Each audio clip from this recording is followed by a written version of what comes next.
First question ये पूछ रहा है, in the long form of periodic table there are dash vertical columns जिन्हें हम पीरियड्स कहते हैं एंड डैश हॉरिजेंटल रोज जिसे हम पीरियड कहते हैं। तो कितने होते हैं? तो ग्रुप्स जो होते हैं वो 18 ग्रुप्स होते हैं और जो पीरियड्स होते हैं वो कितने होते हैं? 7 होते हैं। इसमें बी दिया है, सो बी है वो गलत है, सी सही है। 18 ग्रुप्स होते हैं एंड पीरियड्स जो होते हैं वो 7 होते हैं। तो ऑप्शन सी जो है। क्वेश्चन आपसे ये पूछ रहा है, हाइड्रोजन बॉन्डिंग जो है वो responsible for which of the following unusual property ice of water. तो पहला बोल रहा है, it existence in liquid state over a wide range of 1000 degree, बिल्कुल सही है, वाइड रेंज में अवेलेबल होता है। Second, high heat of fusion and vaporization, तो आइस का जो हाई हीट होता है एंड फ्यूजन और वेपराइजेशन भी बहुत ज़्यादा हाई होता है, तो ये भी सही है। It's solid form ice being heavier than liquid water, तो ऐसा होता है क्या? ये गलत है। सॉलिड फॉर्म जो होता है आप देखते हैं वो फ्लोट करता है वाटर के ऊपर, तो ऐसा नहीं होता, ये रॉन्ग है। तो थर्ड वाला रॉन्ग है, तो ऑप्शन बी जो है वो करेक्ट है। फर्स्ट एंड सेकंड जो है वो क्वेश्चन आपसे पूछ रहा है, who come to conclusion that every chemical reaction total mass of all the reactants is equal to mass of all the product। मतलब ये है कि law of conservation of mass के बारे में कौन बताया था? तो किसने बताया था? ऑप्शन सी जो है एंटोनी लेवोसियर, इन्होंने दिया था law of conservation of mass. Class 9th की बुक में आपको ये मिल जाएगा। इस क्वेश्चन आपसे केमिस्ट्री से ही पूछ रहा है कि एवोगाड्रोस कांस्टेंट क्या है? तो 6.022 इंटू 10⁻23 पर मोल, ऑप्शन ए जो है वो करेक्ट। पूछ रहा है, find the number of proton, neutron and electron in mercury. ठीक है, ये इसका एटॉमिक मास दिया है और ये इसका एटॉमिक नंबर दिया है। तो एटॉमिक नंबर क्या होता है? जितने प्रोटॉन होते हैं उसका एटॉमिक नंबर वही होता है। तो यानी कि हमें पता चल गया कि प्रोटॉन क्या है? 80 है ना। उसके बाद तो प्रोटॉन और इलेक्ट्रॉन की जो संख्या होती है वो भी होती है बराबर। तो अगर 80 प्रोटॉन है तो 80 ही क्या होगा? इलेक्ट्रॉन होगा, तभी न्यूट्रलिटी आती है किसी भी एटम के अंदर। अब हमें निकालना है नंबर ऑफ न्यूट्रॉन। इसके लिए फॉर्मूला होता है एटॉमिक मास जो होता है वो बराबर होता है number of proton plus number of neutron के। एटॉमिक मास पता चल गया हमें, प्रोटॉन का कितना नंबर है ये पता चल गया, हमें न्यूट्रॉन निकालना है, जस्ट हमें माइनस कर देना, आ जाएगा 119। सो प्रोटॉन 80 हो गया, न्यूट्रॉन 119। नेक्स्ट क्वेश्चन आपसे ये पूछ रहा है कि एक्सप्रेस करिए Newton second law of motion को मोमेंटम के फॉर्मूले में या मोमेंटम के फॉर्म में। ठीक है, फोर्स को। तो अगर हम सेकेंड लॉ लगाते हैं तो फोर्स इक्वल टू क्या होता है? Mass into acceleration. अच्छा, एक्सेलरेशन क्या होता है? Rate of change of velocity. ठीक है, तो हम ये क्या लिख सकते हैं? बिल्कुल लिख सकते हैं, एक्सेलरेशन की जगह पे हमने ये लिख दिया। देन हमें पता है कि एम बी क्या होता है? एम बी एक्चुअली होता है मोमेंटम, है ना। M B equal to P equal to M B होता है। देन हम इस तरीके से इसको रिप्रेजेंट करते हैं। नेक्स्ट क्वेश्चन आपसे ये पूछ रहा है कि अ माइक्रोवेव रेडिएशन फ्रीक्वेंसीज की दी गई है 14 gigahertz, calculate the energy of photon corresponding to this radiation. अगर आपको प्लैंक्स कांस्टेंट दिया है और गीगाहर्ट्ज की वैल्यू भी दी है ना, तो आपको पता होगा E equal to H mu होता है। हमें H की वैल्यू पता है, हमें E निकालना है, हमें V की भी वैल्यू पता है, यानी कि फ्रीक्वेंसी पता है, हमें सारी चीज़ें पता, जस्ट हमें मल्टीप्लाई करना है। सो यहाँ आप देख सकते हैं अगर हम मल्टीप्लाई दोनों को करेंगे तो आएगा 9.28 इंटू 10⁻⁻24 जूल। नेक्स्ट क्वेश्चन पूछ रहा है which of the following is correct. Mass number क्या होता है? क्या मास नंबर होता है mass number equal to number of proton? सिर्फ प्रोटॉन, गलत है। क्या होता है? Number of proton, atomic number and neutron, गलत है। मास नंबर होता है न्यूट्रॉन के बराबर नहीं, मास नंबर होता है नंबर ऑफ प्रोटॉन और नंबर ऑफ न्यूट्रॉन। इससे पहले हमने क्वेश्चन किया था, ऑप्शन डी है जो करेक्ट है। नेक्स्ट क्वेश्चन न्यूमेरिकल है, if an object move 14 meter toward the north in 10 seconds and 13 meter is toward in next 10 seconds, the average velocity of object। यानी कि आपको सबसे पहले क्या निकालना है? सबसे पहले आपको डिस्प्लेसमेंट निकालना है 14 मीटर का और 13 मीटर का। अगर हम डिस्प्लेसमेंट निकालेंगे तो आएगा 15 मीटर। एवरेज निकालना है तो हमको टोटल टाइम पता होना चाहिए, तो हम दोनों को ऐड कर लेंगे टाइम को, देन हम एवरेज वेलोसिटी निकाल लेंगे जो कि आएगा 2.5 मीटर पर सेकेंड। नेक्स्ट क्वेश्चन है electromagnetic radiation is kind of energy which transmitted through space in the form of, electric के फॉर्म में भी होता है, मैग्नेटिक के फॉर्म में भी, इलेक्ट्रोमैग्नेटिक दोनों इसमें होता है। सो और दोनों परपेंडिकुलर होता है, इसको भी ध्यान रखिएगा। तो ए एंड बी दोनों सही है, ऑप्शन ए सही है। नेक्स्ट क्वेश्चन आपसे ये पूछ रहा है कि haloalkane can be converted to corresponding alcohol using as a nucleophile, क्या aqueous sodium hydroxide, yes hydroxide भी न्यूक्लियोफाइल होता है, एक्वस पोटेशियम हाइड्रोक्साइड भी न्यूक्लियोफाइल होता है, और वाटर भी एक तरीके का न्यूक्लियोफाइल है। न्यूक्लियोफाइल क्या होता है, न्यूक्लियस लविंग। तो कुछ इस तरीके का रिएक्शन आप देख पाएंगे। नेक्स्ट क्वेश्चन आपसे पूछ रहा है correct respect to decreasing reactivity का ऑर्डर आपसे पूछ रहा है। तो अगर आपको पता हो तो कैल्शियम जो है वो लेड से ज़्यादा रिएक्टिव होता है और कॉपर बहुत लेस रिएक्टिव होता है। अगर मरकरी की बात करें और सिल्वर की बात करें एल्युमिनियम की, तो एल्युमिनियम रिएक्टिव ज़्यादा होता है मरकरी की अपेक्षा। अगर हम सोडियम की बात करें तो sodium more reactive than calcium. Magnesium की और सोडियम की बात करें तो इसको यहाँ होना चाहिए था, देन ये सही होता। तो सिर्फ ऑप्शन ए जो है वो करेक्ट है, तो option A is best representation of. Next question आपसे पूछ रहा है is define as number of gram equivalent weight of solute dissolve per litre of solution. Gram equivalent weight की जब बात कर दिया है वो भी लीटर में, तो ये ना ही मोलैरिटी होगा ना ही मोलैलिटी होगा, ये होगा नॉर्मेलिटी। जब भी आप इक्विवेलेंट वेट देखेंगे आपको पता चल जाना चाहिए कि वो नॉर्मेलिटी। आपसे पूछ रहा है कि non metal do not displace, क्या नहीं डिस्प्लेस कर सकते फ्रॉम डाइल्यूट एसिड, एसिड से क्या नहीं डिस्प्लेस कर, तो नाइट्रोजन कर सकते हैं, ऑक्सीजन भी कर सकते हैं और कार्बन डाइऑक्साइड भी कर सकते हैं, बट हाइड्रोजन कौन करता है, ये सिर्फ मेटल्स करते हैं। अगर प्रॉपर्टी पूछी जाती तो ये बताया जाता है कि मेटल्स जो होते हैं वो डिस्प्लेस कर सकते हैं हाइड्रोजन को from dilute acid, but non metals नहीं कर सकते, तो ऑप्शन बी जो है वो। नेक्स्ट क्वेश्चन आपसे ये पूछ रहा the dash open completely through the relaxation of dash, क्या ओपन होता है कंप्लीटली किसके रिलैक्सेशन के बाद, तो प्यूपिल जो है वो कंप्लीटली ओपन होता है जब आइरिस जो होती है, जो एक पतली सी यहाँ पे मसल्स लगी होती है उसे हम आइरिस बोलते हैं, जो कलर्ड होती है, वो जब रिलैक्स होती है तो आपका ये जो प्यूपल होता है यानी ऊपर का ये जो आप का घटता बढ़ता है उसे हम प्यूपल कहते हैं, जो लेंस के ऊपर लगा हुआ होता है ना।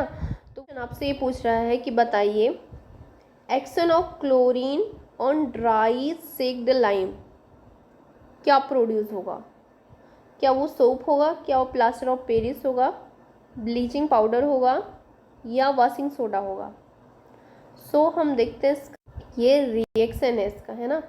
क्लोरीन जब सेक लाइम यानी CaOS2 से रिएक्ट करेगा तो बनाएगा water and bleaching powder CaOCl2, bleaching powder का ये फॉर्मूला। पूछ रहा है कि correct order of increasing pH level आपको लगाना है, तो अमोनिया वाटर, सी वाटर, एंटासिड, ये गलत है।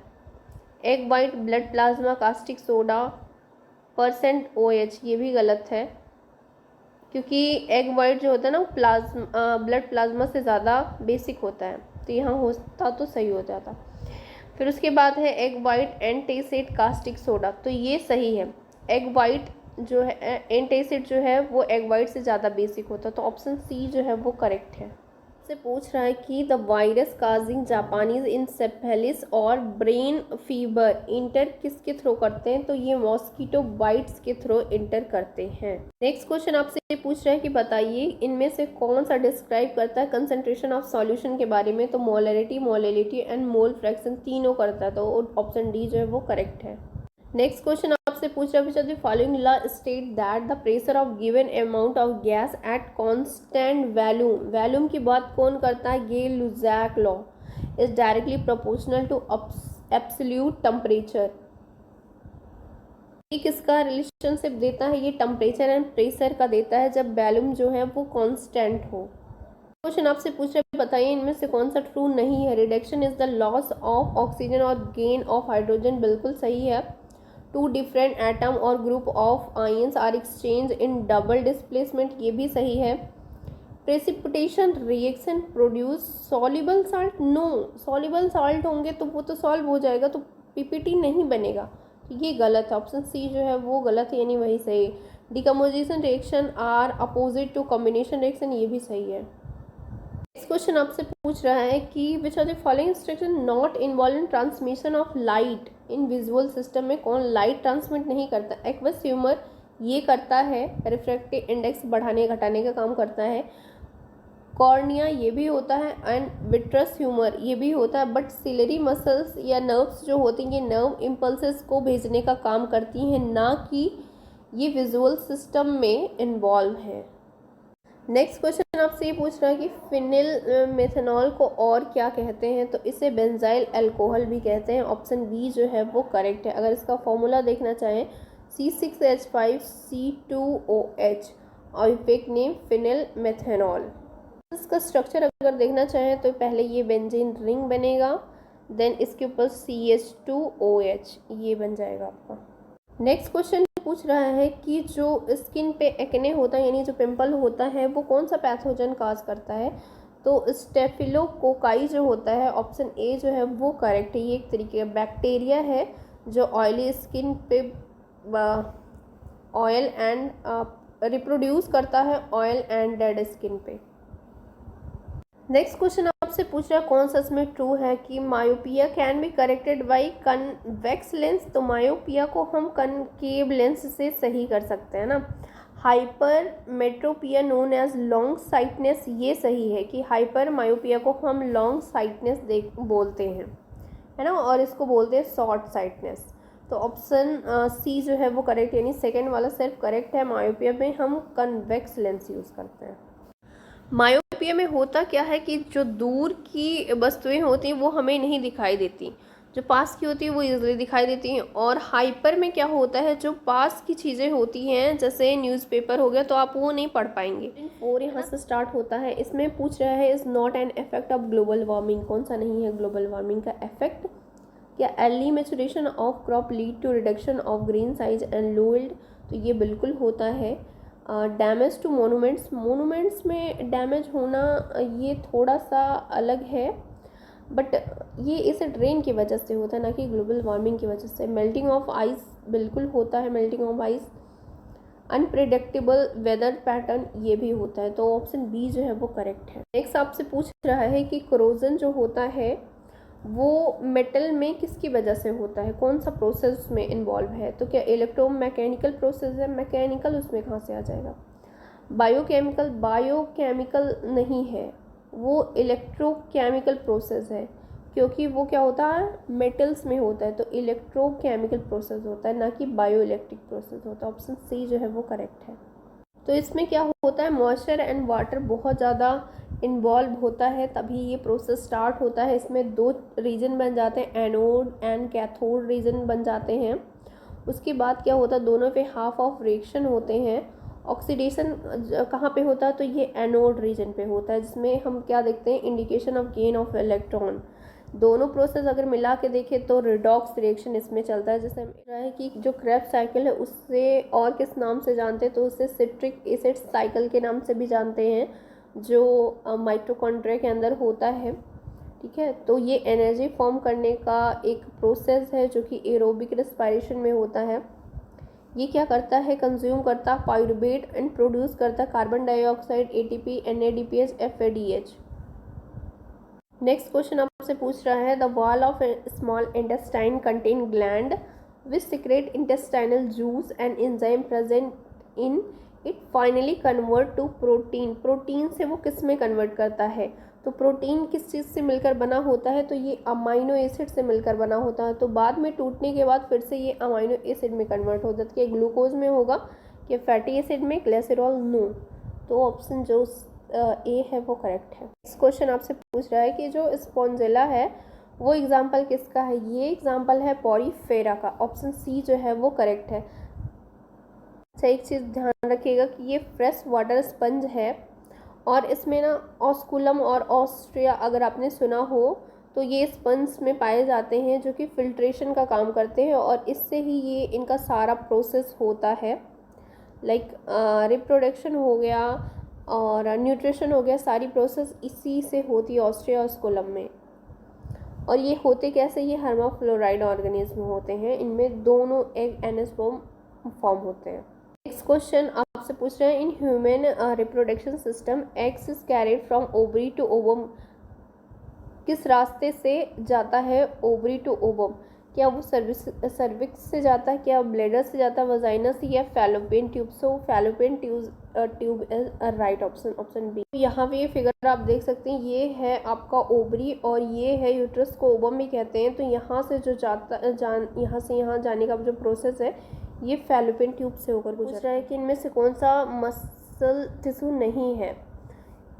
Areolar tissues, striated tissues, unstriated tissues या कार्डियक टिश्यूज? ये सारे जो हैं वो मस्कुलर टिश्यूज है, बट ये एरोलर जो टिश्यूज हैं ये एपिथेलियल टिश्यूज ऑफ स्किन के ऊपर पाए जाते हैं और एक तरीके के कनेक्टिव टिश्यूज हैं। ये और कहाँ पाए जाते हैं? स्टमक में, ट्रेकियाज में, ब्लड वेसल्स में, यहाँ सब पाए जाते हैं। नेक्स्ट क्वेश्चन आपसे पूछ रहा है कि किस चीज़ का मिक्सचर अगर हम करते हैं तो एनेस्थीसिया और सर्जिकल ऑपरेशन में, क्या हम ऑक्सीजन और वाटर मिलाते हैं? नहीं, ऑक्सीजन नाइट्रस ऑक्साइड मिलाते हैं, ये सही ऑप्शन बी जो है सही है। ऑक्सीजन एसिटिलीन ये भी गलत है, ऑक्सीजन हाइड्रोजन ये भी गलत है। तो मिक्सचर किसका होता है? ऑक्सीजन और नाइट्रस ऑक्साइड का, एनेस्थीसिया जो होता है उसकी सर्जरी के ऑपरेशन में। नेक्स्ट क्वेश्चन आपसे ये पूछ रहा है कि break down the starch which are the following complex molecule to give simple sugar.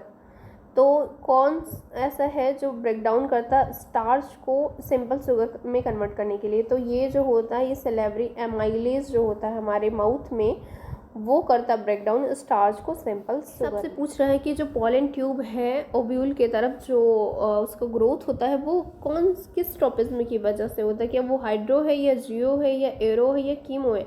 तो उसमें कुछ केमिकल सीक्रेट होते हैं जिसकी वजह से ये होता है। ट्रोपिज्म में क्या होता है? मूवमेंट ऑफ प्लांट ग्रोथ होता है एक्सटर्नल स्टिमुलस के, जैसे लाइट हो गया, ग्रेविटी, टच, केमिकल। तो ऑप्शन ए जो है वो करेक्ट। आपको फिलअप पूछ रहा है, आपको बताना है tell how life evolve from simple to complex, कैसे इवोल्यूशन हुआ? इवोल्यूशन को बताने वाला कौन है? तो ये डार्विन है। ठीक है, नेक्स्ट में मैकेनिज्म ऑफ इनहेरिटेंस, इनहेरिटेंस या जेनेटिक्स को किसने बताया? तो ये थे मेंडल थे। ऑप्शन डी जो है वो करेक्ट है। नेक्स्ट क्वेश्चन आपसे पूछ रहा है कि the main layer of atmosphere 10 kilometer above the surface of earth up to 15 kilometer, उसे हम क्या कहते हैं? क्या उसे ट्रोपोस्फेयर कहते हैं, थर्मो कहते हैं, मीजो कहते हैं या स्ट्रेटोस्फेयर कहते हैं? तो उसे स्ट्रेटोस्फेयर कहते हैं। ऑप्शन बी जो है वो करेक्ट। नेक्स्ट क्वेश्चन आपसे पूछ रहा है कि बताइए इनमें से किसके पास बायलेटरली सिमेट्रिकल बॉडी होती है, ट्रिप्लोप्लास्टिक बॉडी होती है? तो सिलेंट्रेट्स के पास नहीं होती है, पोरीफेरा के पास तो बिल्कुल नहीं होती, रेडियल होता है, जिम्नोस्पर्म के पास भी नहीं होता, लेकिन ये प्लेटीहेल्मिन्थिस है, इनके पास बायलेटरल सिमेट्री यहाँ से स्टार्ट हो जाता है एंड ट्रिप्लोब्लास्टिक बॉडी भी होती है। ट्रिप्लोब्लास्टिक मीन्स इनके पास जर्म लेयर जो होते हैं वो 3 होते हैं, जिसको एक्टोडर्म, इंडोडर्म एंड मीजोडर्म कहते हैं। नेक्स्ट क्वेश्चन है कि इनमें से किसे साइक्लोस्टोम कहते हैं? साइक्लोस्टोम, तो पेट्रोमाइजोन को साइक्लोस्टोम्स कहते हैं। नेक्स्ट क्वेश्चन आपसे ये पूछ रहा है, मार्क करना आपको incorrect. Evolution can be work out the study of not just living species but fossils, बिल्कुल सही है, फॉसिल्स को भी स्टडी करना पड़ता है। Study of evolution of human beings indicate that all of us belong to different species evolved in Africa, America and spread across the stages। तो यही इनकरेक्ट है। क्यों? क्योंकि सिर्फ इसमें क्या बोला गया है कि अफ्रीका, अमेरिका दोनों का नाम लिया गया है, बट ऐसा नहीं है। यहाँ पे जो स्पीसीज इवॉल्व हुई हैं वो सिर्फ अफ्रीका में इवॉल्व हुई हैं, ये बताया गया था। ऑप्शन बी जो है वो इनकरेक्ट है। देन हम आगे देख लेते हैं, evolutionary relationship are traced in different classification of organism, ये भी बिल्कुल सही है, सब में ट्रेस किया गया है। ऑर्गन और फीचर्स में भी adopt in new function during course of evolution, ये भी सही है। इस क्वेश्चन पूछ रहा है, releases growth hormones releasing factor which stimulate the pituitary gland to release growth hormones। कौन स्टिमुलेट करता है पिट्यूटरी ग्लैंड को? तो ये हाइपोथैलेमस है जो हमारे ब्रेन में पाया जाता है, वो एक्टिवेट करता है पिट्यूटरी ग्लैंड। नेक्स्ट क्वेश्चन पूछ रहा है which of the following hormones is primarily released by the pineal gland at night and has long been associated with control of sleep wake cycle। तो ये कौन कंट्रोल करता है? ये करता है मेलाटोनिन, ठीक है, और ये पीनियल ग्लैंड से हमारे प्रोड्यूस होता है। अच्छा, ये कहाँ पे होता है? तो dorsal side of fore brain पे ये प्रेजेंट होता है। नेक्स्ट क्वेश्चन आपसे पूछ रहे हैं कौन करेक्टली मैच्ड है? यूनिसेक्सुअल फ्लावर जो है वो पपाया है, बिल्कुल सही है, अलग अलग प्लांट्स में मेल एंड फीमेल पाए जाते हैं। बाइसेक्सुअल हिबिस्कस है, बिल्कुल सही है, तो दोनों ही करेक्ट है, ऑप्शन डी। नेक्स्ट आपसे पूछ रहा है कि एक ट्रेडिशनल टेक्नोलॉजी जिसने हेल्प किया था इंडियन वाटरमेलन्स को to save 1000 of parched village and transform the lives of 1000 of villages in one of India's most arid region. किसने ऐसा किया था? तो ये थे doctor Rajendra Singh, option C जो है वो करेक्ट है। इन्हें हम वाटरमेलन मैन ऑफ इंडिया के नाम से भी जानते हैं, इन्हें काफ़ी सारे अवार्ड्स भी मिल चुके हैं। क्वेश्चन आपसे पूछ रहा है कि oxidation of sulphur dioxide to sulphuric trioxide resist the formation of sulphuric acid, उसको क्या कहते हैं? तो इसे एसिड रेन के नाम से हम जानते हैं। क्वेश्चन आपसे पूछ रहा है डिसिप्लिन 5 स्टार्ट करते हैं कि does not help in wheat control in crop management, inter cropping, crop rotation, mechanical remove of weeds या ट्रांसप्लांटेशन। तो ट्रांसप्लांटेशन नहीं करता। ट्रांसप्लांटेशन एक स्थान से दूसरे स्थान को प्लांट्स को लगाना, इस प्रोसेस को कहते हैं। बाकी इन सारे मेथड से हम क्या करते हैं? क्रॉप प्रोडक्शन या वीड्स को कंट्रोल कर पाते हैं। नेक्स्ट क्वेश्चन आपसे पूछ रहा है कि वाटर साइकिल में movement of water through the soil, soil के अंदर अगर वाटर का मूवमेंट होता है तो उसे परकुलेशन कहते हैं, ऑप्शन सी जो है वो करेक्ट। नेक्स्ट क्वेश्चन आपसे पूछ रहा है कि इनमें से कौन सा नॉइज पॉल्यूशन नहीं करता है? तो ऑप्शन ए जो है वो थंडर है। बाकी आप इंडस्ट्रियल एक्टिविटीज़ ले लो, नॉइज़ फायर वर्क में ले लो या लाउड स्पीकर्स ले लो, सभी।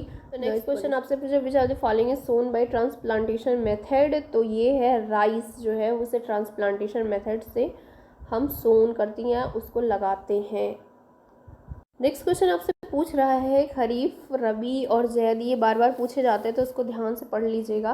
तो खरीफ क्रॉप्स जो होते हैं उनका टाइम ड्यूरेशन कहाँ से कहाँ तक होता है? तो जून से लेकर ये अक्टूबर तक। खरीफ में कौन आते हैं? राइस आता है ना, इसको ध्यान रखिएगा। और क्या क्या आते हैं? माइज़ हो गया, soybean, ground nut and cotton. बात करें अगर रबी क्रॉप्स की तो वीट हो गया, ग्राम हो गया, पी हो गया, मस्टर्ड हो गया, लाइन। नेक्स्ट आपसे पूछ रहा है कि अगर पंपकिन है, वाटरमेलन है, रेड मेलन है और ग्राउंड वगैरह, ये सारी चीज़ें हैं जो फल वगैरह होते हैं, तो इनको कौन से सीज़न में बोया जाता है? तो इसे ज़ैद क्रॉप्स कहते हैं। ज़ैद क्रॉप्स कौन से होते हैं? जब दोनों रबी एंड खरीफ के बीच में जो टाइम ड्यूरेशन बचता है उसमें जो लगाए जाते हैं उसे ज़ैद क्रॉप्स बोलते हैं। नेक्स्ट क्वेश्चन आपसे पूछ रहा है कि dead plant and animal return nitrogen to soil which of the following, किस फॉर्म में करते हैं? तो ये अमोनियम कंपाउंड्स के फॉर्म में फिर से वो क्या करते हैं? रिसाइकिल करते हैं सॉइल के अंदर। साइकिल आप देख सकते हैं कि सबसे पहले एटमॉस्फेयर में होते हैं, देन लेग्यूमिनस जो प्लांट्स होते हैं उसके अंदर आते हैं, वो नाइट्रेट्स में कन्वर्ट करते हैं, देन प्लांट्स के अंदर जाते हैं, फिर एनिमल्स के जाते हैं, फिर ये अमोनियम कंपाउंड्स में, फिर ये नाइट्रेट्स में, फिर ये नाइट्राइड में, फिर ये एटमॉस्फेयर में चले जाते हैं। तो ये साइकिल कंटिन्यू होती रहती है। देख सकते हैं कि ओजोन लेयर जो है वो क्या प्रोटेक्ट करता है सन से, तो ये स्किन कैंसर होने से हमें प्रोटेक्ट करता है। Thank you so much for watching this video. Next में हम टीचिंग मेथोलॉजी के जितने भी हैं 10 हर पेपर में पूछे गए हैं, तो हम 20 को कवर करेंगे प्रीवियस का, और ये भी नेक्स्ट वीडियो में। तब तक के लिए take care and bye bye. Comment करके ज़रूर बताइए कि वीडियो आपको कैसे लगी। Thank you.